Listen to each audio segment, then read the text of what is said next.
more readily, but I'd seen cases where this kind of stuff had been going on for a few years. And what happens at that point is the kids are so far behind that they're just so discouraged and so depressed that it's hard to make up time. Specific phobias are probably the most common. I think probably everyone has had these at some time in their life, whether it's blood, spiders. There's all kinds of different categories of specific phobias. You know, the main key, though, is to meet the diagnostic criteria. Usually it has to last longer than 6 months. And again, impair social and occupational functioning and things like that. So panic disorder is probably one of the most debilitating disorders that there is. And I think the big thing that I've found working with you know, clients over the years is that it's not so much the panic attack, it's the fear of having another one that really is, I mean, people alter their entire lives to avoid getting in situations where they'll feel panicking or panic type attacks, because the symptoms are just really severe. When I was in training at U of M, we spent a lot of time in the emergency room. And one thing that we had set up is sort of a joint project with the cardiology team, because most of the time people coming in with a first-time panic attack thought they were having a heart attack. I mean, the symptoms are just so severe. There's chest pain, there's shortness of breath. You know, they feel like, you know, they just are about to pass out a lot of times, and they just feel dizzy. It's really an uncomfortable feeling. And, you know, really to meet the criteria, you have to have that month period where you're like worried about having another attack. But once someone, at least this is what I find clinically, is once someone has had a couple panic attacks, that fear is difficult to lose. You know, with treatment, it does get better though, and you know, people can kind of get through, but it's that first sort of, you know, probably 6 months that can be the most difficult with panic attacks. So the prevalence of most anxiety disorders seems to be more females than males, but that's not always the case. There's a few, like obsessive compulsive disorder, that is actually probably more common in males, and we'll talk a little bit about some of that.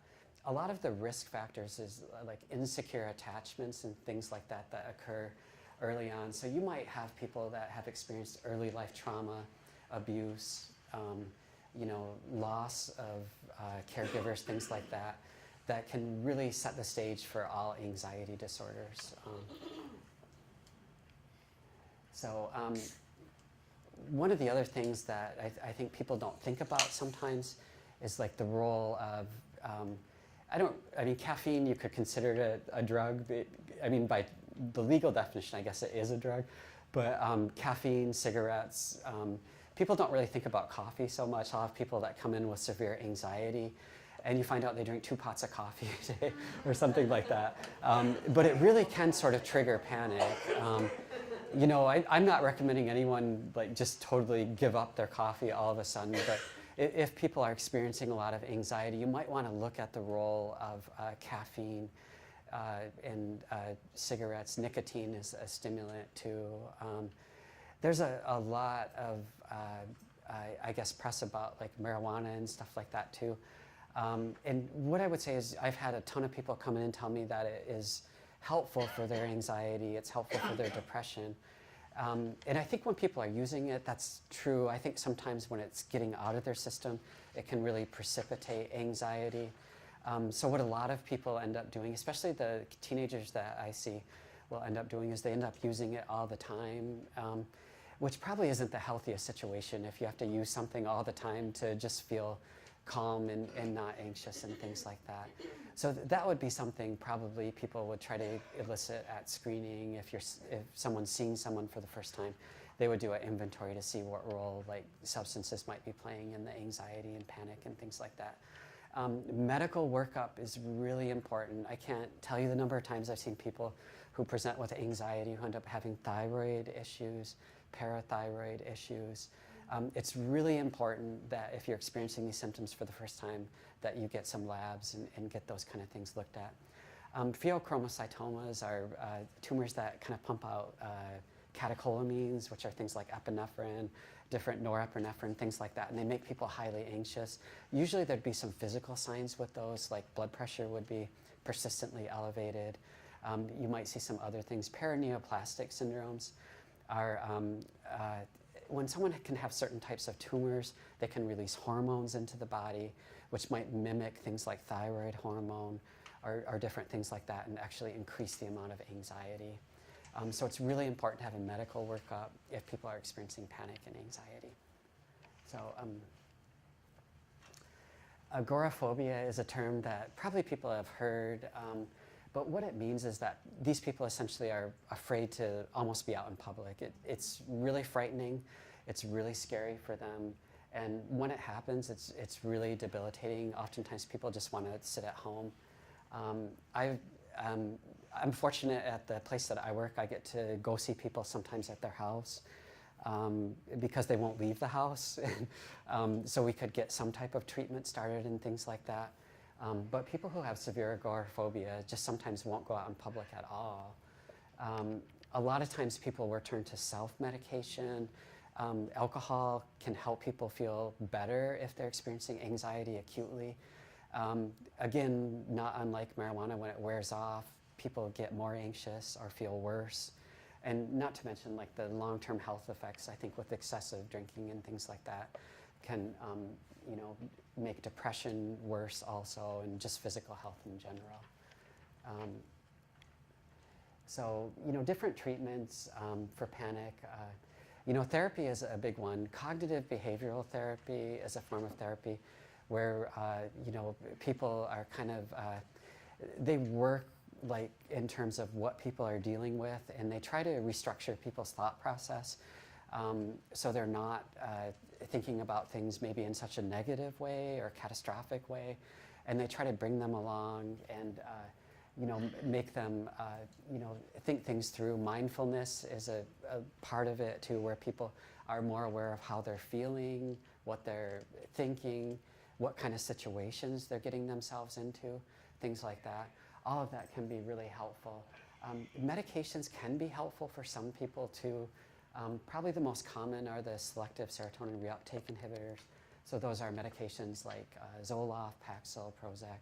All of those sort of have indication for generalized anxiety, panic disorder, post-traumatic stress.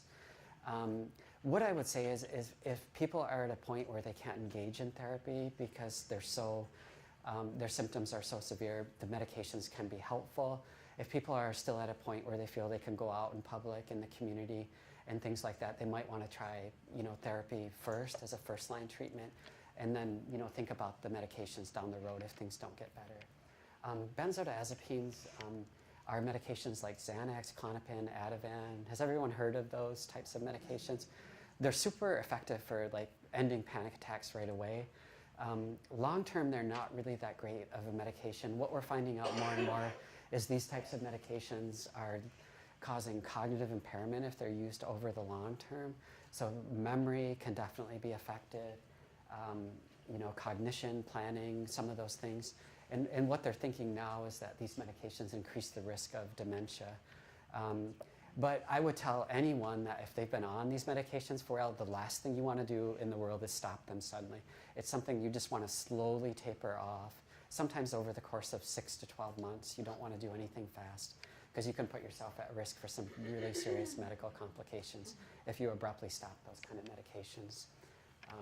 So just be cautious, but it's something that we're trying to get away from in terms of prescribing them. And I think you'll see that if you have people that who are seeking treatment, it's probably they'll go more the therapy route or the SSRIs or things like that now. So generalized anxiety is just excessive worry. It doesn't have to be related to anything. It does have to meet the time criteria of 6 months. Oftentimes people get help before that though because they're finding that it's just interrupting their lives in a really debilitating way. So what you'll typically see is the symptoms of fatigue, restlessness, muscle tension, sleep disturbance, memory issues, concentration problems. All of those things are part of generalized anxiety disorder. This is one illness that is a little bit different in terms of that it peaks kind of more in midlife. And why that is, there isn't like clear data, but I mean, maybe it has something to do just with all the responsibilities people gather throughout their life. And as things get more, complicated, the anxiety can get worse. But it is a real disorder. It's got genetic underpinnings, and it's extremely debilitating. It oftentimes leads to depression. I can think of hardly any clients I've worked with who have had generalized anxiety disorder who have not had depression also. They really go together, because when people feel this way, they just get down, and it's really easy to feel bad. I think what we'll find more and more is sleep is integrally tied with mood and depression. If people aren't sleeping, they're going to develop these symptoms in a more intense way, and they're going to be harder to treat. So sleep is super important in terms of helping with these types of symptoms. Again, the treatment, the cognitive behavioral therapy, the medications can be helpful. And we can spend a little more time talking about specific medications and things like that at the end. So obsessive compulsive disorder, there's two sort of diagnostic labels that have obsessive compulsive disorder, or obsessive compulsive in them. One is the personality disorder. It has no relation to the disorder. The disorder is much different. The personality disorder is more of a need for orderliness and control. What you'll find with people with obsessive compulsive disorders, their lives are totally out of control. So there isn't that sort of defining characteristic that you might see with the personality disorder. So they have intrusive, unwanted images or thoughts that are just a barrage all day long.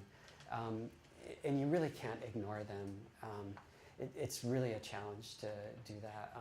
And oftentimes they develop compulsions as a way to relieve the anxiety and stress that they're experiencing. And they won't really maybe make sense, but they might be things like, I've had people that will have to count to a certain number. If they don't do it, they feel that something bad is going to happen to someone they care about. I've had people that will have to clap their hands a certain number of times. I've had people that will pray nonstop all throughout the day to ward off bad things from happening to people they care about.